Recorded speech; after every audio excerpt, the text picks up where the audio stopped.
matsalar tsaro. To ita kuma matsalar tsaro bari ka ji wani sharri.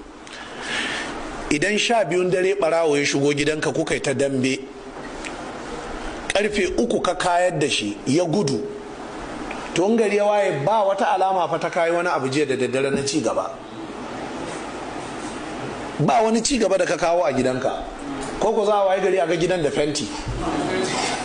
Hasali za ka waye gari ne kana ta hamma ka kasa fita kasuwa, ka ga ashe shigowar shi gidan ya ja maka baya ne. Duk kokarin da kai ka kore shi, to duk kokarin da aka yi aka mai da arewa ta zauna lafiya babu matsalar security ko, to ci baya ne, ba ci gaba ba.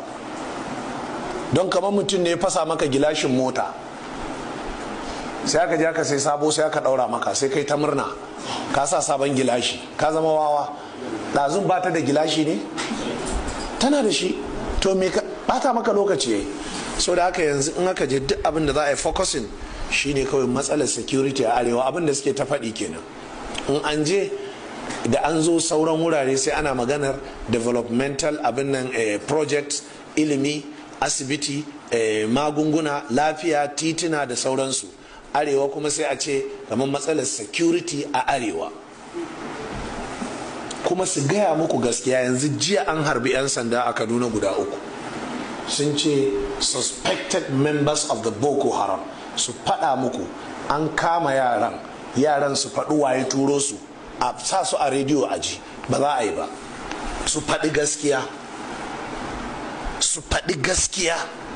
Shin Boko Haram din ne ko kuwa Boko Haram na gwamnati ne ko kuwa yaya ne? Ana ta son a creating matsala. A faɗi gaskiya me yake faruwa, a faɗa man mutane gaskiya. Har yau ɗan Boko Haram guda nawa aka convicting, guda nawa aka hukunta har yau? To je ka bincika kuma guda nawa aka saki. Suspected members na Boko Haram waɗanda an tabbatar ga abubuwan da suke, je ka bincika guda nawa aka saki. An sake su tirim, kuma ba a hukunta ko kwaya ɗaya ba.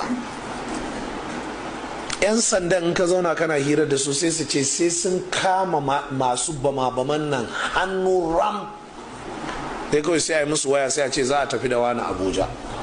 Kawai bayan kwana 2 sai yaro ya bugo musu waya, sai ce to kayi mini kaza, a shi na yanzu ni ne nake bugo maka waya. Shi da yana ce yana calculation duk an kai su Abuja, je ka Abuja din a nuna maka suna ina.